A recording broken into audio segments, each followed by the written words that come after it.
Assalamualaikum teman-teman, balik lagi di dalam channel Osnara. Dan dalam video ini saya akan bahas tentang pelajaran PKN. Tapi tentang apa? Jadi drum roll please.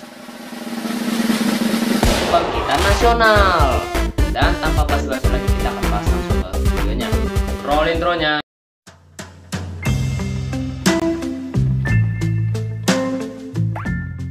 Sebelum membahas sejarahnya, aku akan menjelaskan sedikit tentang apa itu kebangkitan nasional. Kebangkitan nasional merupakan periode di mana banyak penduduk-penduduk Nusantara yang memiliki basis pendidikan mendirikan organisasi-organisasi yang terdiri dari warga Nusantara, basically dari rakyat untuk rakyat. Tambahan maksud dari kata itu berarti rakyat yang mulai membuat organisasi tersebut, bukan dari pemerintahan kolonialnya. Nah, periode ini dimulai dari berdirinya organisasi pertama oleh warga Indonesia, yaitu Budi Utomo, dan berakhir di sekitaran tahun 1930-an. Tapi aku bakal bilang 1934 dikarenakan di tahun itu ada Kongres Pemuda Keturunan Arab. Kalian bisa nonton videonya nanti setelah video ini.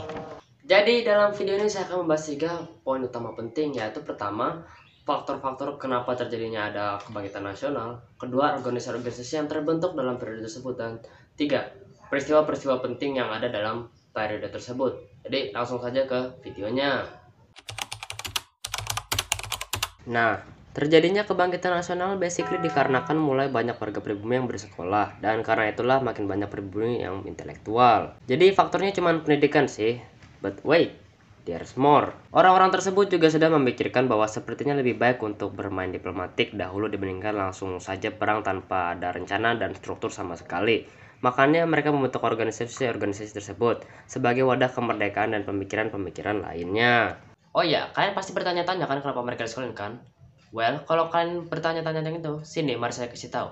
Nah, kenapa mereka disekolahin itu? Dikarenakan pemerintahan Belanda menggunakan sebuah sistem politik yang dinamakan etische politik atau politik balas budi. Basically mereka bakalan ngebuat sekolah untuk warga-warga pribuminya biar mereka lebih pintar dan ya biar dapat sumber daya manusia lebih banyak lagi. Anyway, ke sesi berikutnya.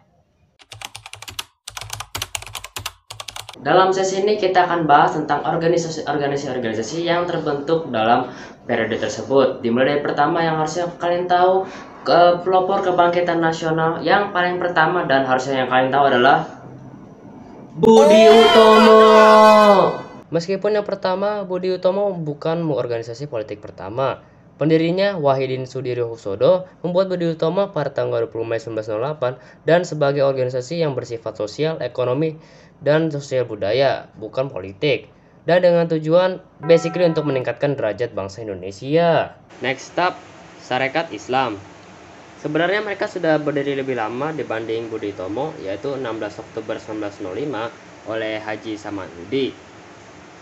SI ini sebenarnya hanya perkumpulan pedagang batik Islam. Terus mereka ganti menjadi organisasi politik dan agama di bawah kepemimpinan Cokro-Minoto di tahun 1912. Lebih tepatnya 14 September 1912. Nah, sejak dari itu mereka ganti nama, melakukan kongres, terpecah antara dua faksi dan lain-lain. Anyway, berikutnya ada Indische Partij. Partai ini yang benar-benar nasional karena jumlah anggota dan cabang yang besar. Partai ini dibentuk pada 25 Desember 1912 oleh Dowes Dekker, Cipto Mangunkusumo, dan Ki Hajar Dewantara. Mereka punya tujuan yang mulia sih, seperti memberantas rata sosial, kebencian antar agama, dan hak untuk semua warga, dan lain-lain. Tapi panjang hidupnya dipotong pendek dikarenakan tidak dapat bisa mendapat perizinan dari pemerintah kolonial. Well, that was a bit sad in it. Press F in the chat, boys. Tapi untungnya semua pendirinya atau anggota-anggota pentingnya kabur pergi ke organisasi sebelah, Insulende. Basically kayak Indische Partij, kayak lanjutannya doang itu. Selanjutnya ada Perhimpunan Indonesia yang didirikan pada 25 Oktober 1908. Nama awalnya merupakan Indische Vereniging dan mulainya hanya cuman organisasi mahasiswa, tetapi makin lama menjadi organisasi politik. Beneran jadi organisasi politik itu ketika Cipto Mangunkusumo dan Dewantara masuk pada 1913. Ya karena IP-nya dibubarkan dan mulai menyebarkan ide-ide Indonesia merdeka. Dan mereka yang pertama kali menggunakan kata Indonesia. Berikutnya ada Muhammadiyah, organisasi yang masih ada dan influential di zaman sekarang. Jadi Muhammadiyah merupakan organisasi yang didirikan oleh Kiai Haji Ahmad Dahlan pada 18 November 1912. Muhammadiyah itu mirip-mirip kayak Budi Utomo, bukan organisasi politik melainkan organisasi sosial dan pendidikan. tapi sekarang lebih Islami. Berikutnya ada Partai Nasional Indonesia, sebuah partai yang didirikan pada 4 Juli 1927 oleh Ir Soekarno dengan nama aslinya Persatuan Nasional Indonesia, terus diganti jadi ya tadi. Anyway, setelah Kongres Pemuda kedua, keanggotaan PNI meningkat dengan ini mengawartikan pemerintahan kolonial. Jadi, anggota jadi banyak, Belanda khawatir tokoh-tokoh utama diadili dan dipenjara, pembubaran oleh Sartono dan pembentukan ulang oleh Hatta. PNI balik lagi di bawah Soekarno. PNI dileburkan ke Partai Demokrasi Indonesia atau PDI. Jangan bercanda please. Dan berikutnya, untuk partai paling kontroversial, yang paling merah, yang paling revolusioner, dan yang sekali ngomong pasti langsung ada tukang bakso di sekitar, Partai PKI. Oke, jangan. Nanti sini kira apa ini? PKI adalah partai komunis yang didirikan oleh seorang sosialis dari Belanda yaitu Henk Sneevliet pada 23 Mei 1914 dengan nama Indische Sociaal Democratische Vereniging atau ISDV. Sebenarnya ini partai kebanyakan hanya orang-orang Belanda, tapi makin banyak pribumi yang bergabung dikarenakan ideologinya dan juga semaun.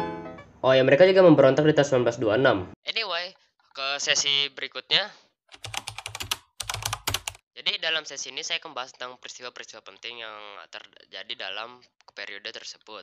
Jadi yang pertama itu adalah ya tadi berdirinya Budi Utomo atau kayak pelopor dari kebangkitan nasional awal dari perjuangan Indonesia secara diplomatik. Kemudian yang kedua ada pemberontakan PKI 1926, itu bakalan ngefek buat nantinya. Terusnya ada lagi Kongres Pemuda yang pertama itu meskipun gak terlalu influential, itu mendirikan sebuah partai yang atau organisasi yang mencakup basically kayak semua partai lainnya atau kayak gabungan partai tersebut. Terusnya yang pasti kalian tahu lah yang terakhir ini Sumpah Pemuda atau Kongres Pemuda kedua. Nah dalamnya ini kayak kongres tersebut kayak artian dari perjuangan nasional, kebangkitan nasional sendiri, itu kayak diplomatiknya itu kayak puncaknya dari kebangkitan nasional. Anyway, ke sesi berikutnya atau outro. Oke, kita sudah berada di akhir videonya. Terima kasih untuk telah menonton dari awal sampai akhir. Untuk video berikutnya saya antara akan membuat Tritura ataupun 8 antariksa Indonesia. Jadi see you on the next video.